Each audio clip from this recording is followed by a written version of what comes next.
Your Steve Jones Show podcast is loading now. The Steve Jones Show podcast is sponsored by Sunbury Motors, North 4th Street in Sunbury, and Sunbury Motors Kia, routes 11 and 15 in Hummel's Wharf.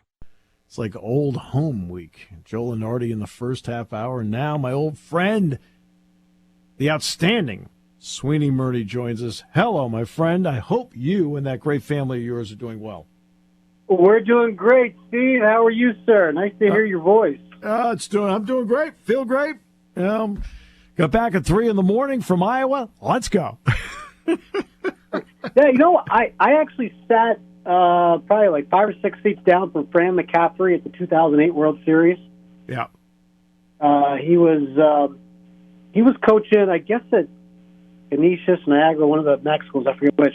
And his brother is as you probably know, is a sports writer in Philadelphia. Yeah. So and Jack's been struggling. His brother Jack, who wrote for years for Sports Illustrated and many other publications, one of the great basketball writers out there ever. And so after the game last night, Dick Girardi and I went down and we talked to Fran for maybe 5-10 minutes because we were asking him how Jack is doing, and he gave us a positive report that Jack is making positive strides, which is good. But so we're happy to hear that. Yep. Nice to hear. All right, so now let's get – I think he was coaching Siena at the time. Siena, so now, I knew it was one of them. Yep. So now let's get to one of our favorite topics, baseball. And I'm going to start with something that's right there in your own wheelhouse, and that's the Yankees. They made a lot of moves in the offseason. One move, but let's talk about the move they didn't make. You're around it every day. What do you feel were the reasons why they felt Aaron Boone should still be the right guy for this job? I think it goes back to something Brian Cashman probably said a few years ago when he talked about the idea that, Joe Girardi was their manager for 10 years, and he hopes that Aaron Boone will be their manager for 10 years. Mm-hmm. I don't think it had anything to do with them feeling he was not connecting with players or pushing the wrong buttons or anything like that. The Yankees fell by the wayside last year for a number of reasons. I think the thing that connects, and this is probably frustrating to fans because if you remember the Yankees of any generation, you know how quickly they used to act on different things. But this is a different group altogether. Brian Cashman has been the general manager for over 25 years. He and Hal Steinbrenner have a very good working relationship. The trio of Hal Steinbrenner, Brian Cashman, and Aaron Boone have a good working relationship. They communicate about what goes wrong. There isn't necessarily blame assigned for, hey, you did this wrong, you're fired, I'm going to get somebody else. One of the things that, and I talk to Yankee fans a lot who had this thing like, well, his father did this, his father did that. I asked Hal about this once, and he said that, first of all, a lot of times what my father did didn't work, and he was publicly criticized for it. Yep. So I'm imagining there is a wonderful psychoanalytic paper of some kind that can be written on why Hal Steinbrenner turned out the way he did when his father was George Steinbrenner. And everybody wants him to be like his father, but when they wanted to act that way, that wasn't the popular version of George Steinbrenner. George Steinbrenner's image got rehabilitated because his team won World Series, and he stopped firing people. That's right. So they're in a kind of a stability right now that I think they enjoy the communication between them, and they're not going to necessarily assign the blame of a win or a loss to one of their failings, even if they are taking into account what areas they failed in. If that makes sense. No, it does. Now, there's the acquisition of Juan Soto to this team, especially with right field. Well, you know how patient Soto is. But what do you think? What do you think of that acquisition as an all-around player? He's a phenomenal player, and we talk about like what his down years were. I mean, if he had 15 more down years like that, he's skating into the Hall of Fame. Yeah. I think that the great thing that you hope to accomplish if you're the Yankees is a first inning where, okay, it doesn't have to be a 2 or 3 run homer in the first inning. Great if it is. But you're talking about between Soto and Judge, two guys who, routinely go deep into the count. Mm-hmm. I don't, wherever you want to put Anthony Rizzo, put Rizzo fourth behind them. He's going to do the same thing. I think if you attack it most nights, if you put out that same lineup most nights, you could find 20 to 25 pitches on the starter in the first inning, and just kind of start that machine rolling. It doesn't have to be a 5-run first, but you can make him throw 26 pitches in the first inning, and maybe he's gone by the third. Right. The Yankees used to have this mentality of trying to get the starter out by the 5th inning. Well, those times have changed. Right. People don't care if you're not. People only want 4 innings out of their starters on some nights, on many nights, depending on who the starter is, because they can go deeper into their pen and match up well.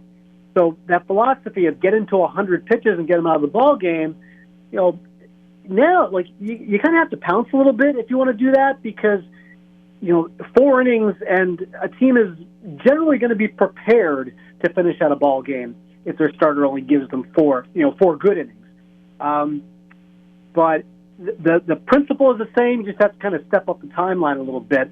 I think a lineup that has Soto and Judge and Rizzo, if you can get them all up in the first inning, and I know Judge has talked about batting third, which you probably want to, you're going to break up lefties. It's going to be Soto, Judge, Rizzo. I would think you can do that to a number of guys, and pitchers better. You have your aces who are going to have a 1, 2, 3 first or a quick first, but starters 2, 3, 4, and 5 on a given night, they might find themselves nibbling, and if they nibble, well, you're going to find yourself with first and second and 1 out, and Anthony Rizzo at bat, staring at the short porch. It's a daunting task. Now that also means, in all likelihood, Aaron Judge goes to center field with Soto playing right field. Look, we don't know if Judge is right or not after this toe injury thing, and coming back from it. What does that move to center field mean to you in that regard for him? Because, I think he plays a good center field when he's out there, but what are your thoughts? I think he plays a good center field, but I don't think your team is at its best if he is your starting center fielder. But there's a reason a couple of years ago, it didn't work out because of, the reasons why, but he had himself a great postseason, was Harrison Bader. He actually played very well in that postseason, but the Yankees needed a center fielder. They knew they just couldn't keep running Aaron Judge out there. Right. And Judge is fine, but if you're going to try to figure out how to win at the margins, you're going to want a better defensive center fielder than Aaron Judge, if you can get him. And I think that's always the goal. I'm interested to see where Trent Grisham falls into this mix and exactly where he plays and how you move guys around late in the game.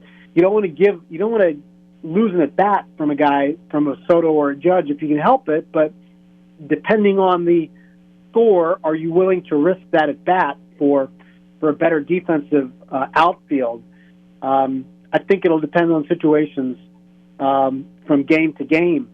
But if you're measuring it out, sure, you can play Aaron Judge in center field if you want, but the cumulative wear and tear of covering that much ground and putting that much more stress onto your body each day. Mm-hmm. And listen, I know there's a lot of people who sit there and say, you're standing around the outfield.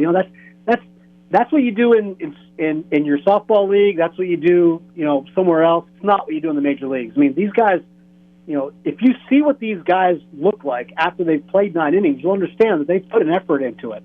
Yep. And trying to watch Aaron Judge play center field for 100 and something times, I don't think you're getting the best out of him that way. I don't think you're prolonging his health that way.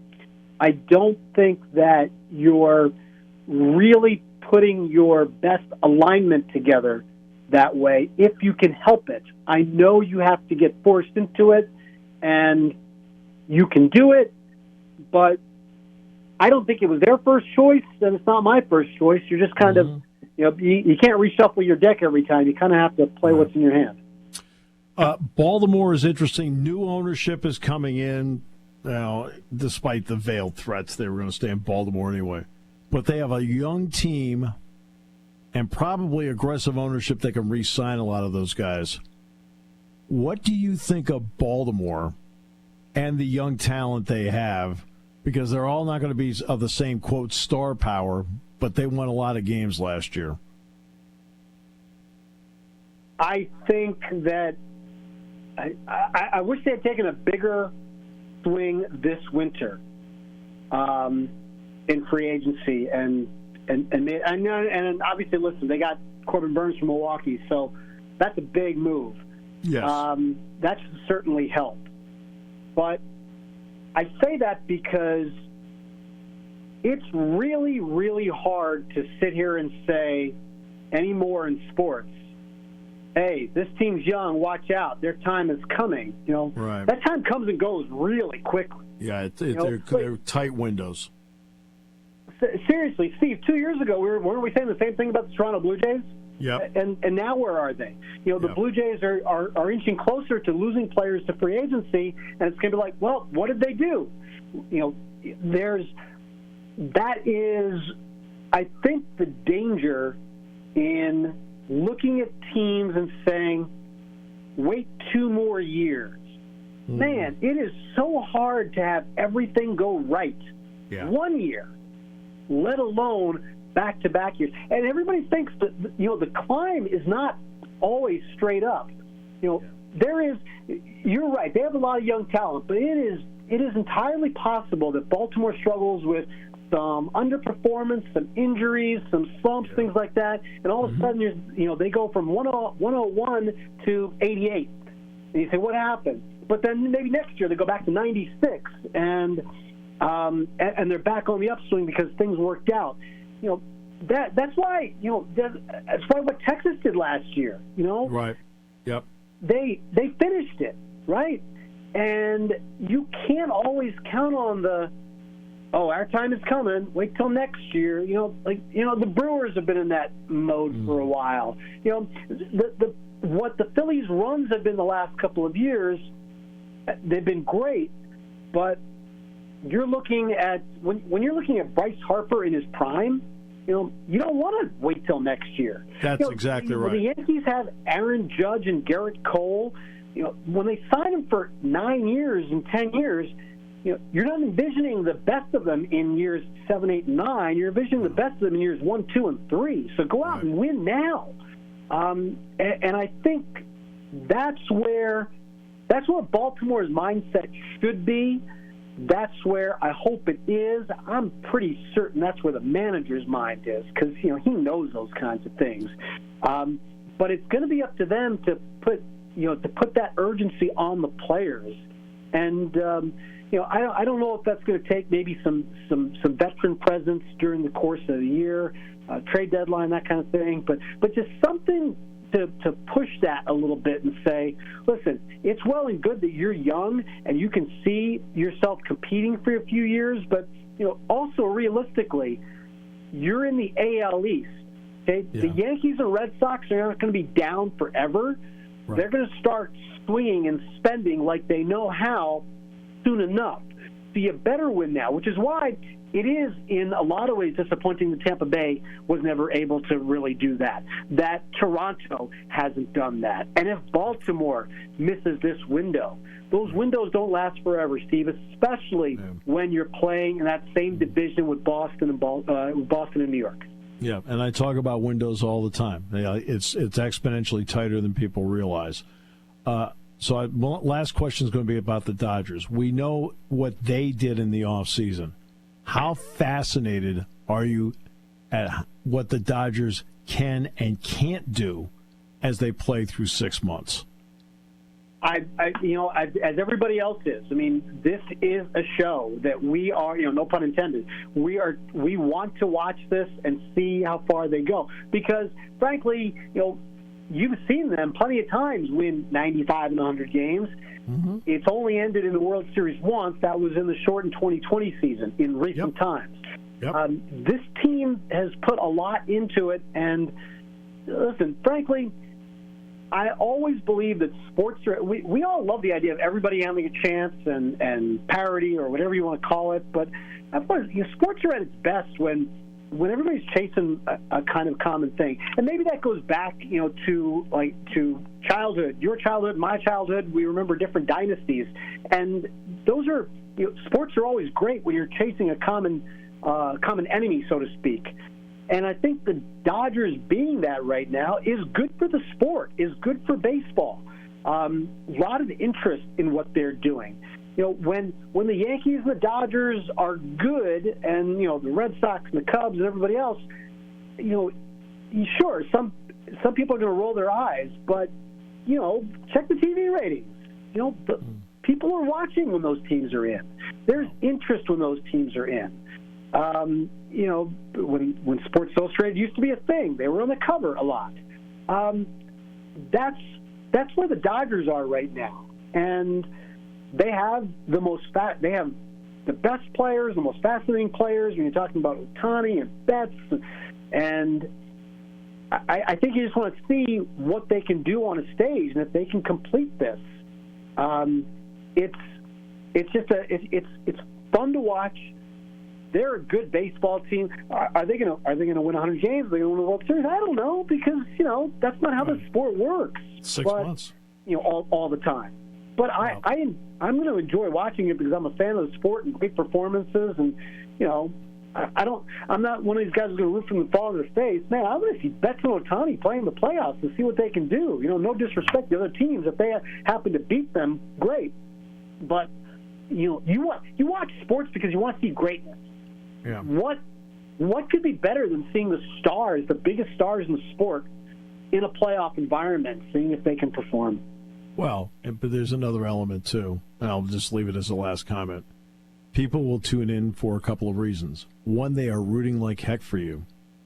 Number two, they're rooting against you and want to see you fall on your face, and they find that enjoyable, too. There's a couple of reasons. Yeah, it's absolutely. But you know what? That's what drives it. And I think you find that there's probably some apathy or some segment of baseball fans who maybe didn't necessarily get drawn in by Diamondbacks and Rangers and didn't care to tune in. You can roll your eyes at Dodgers, Yankees, Dodgers, Red Sox, whatever you want to call it, but people will watch. People will come, Ray. People will most definitely come. Yeah. Well, you get that mic drop moment. There you go, Sweeny. Hey, always a pleasure. Outstanding. Your work is tremendous. Appreciate you so much. You know that from all the years we've known each other. Steve, it's great to hear your voice. Hope you had fun at Rec Hall. It looked like a lot of fun the other night, and I'll be listening and watching, and I always appreciate you reaching out. Thanks for your kindness. You're the best, my friend. Thank you.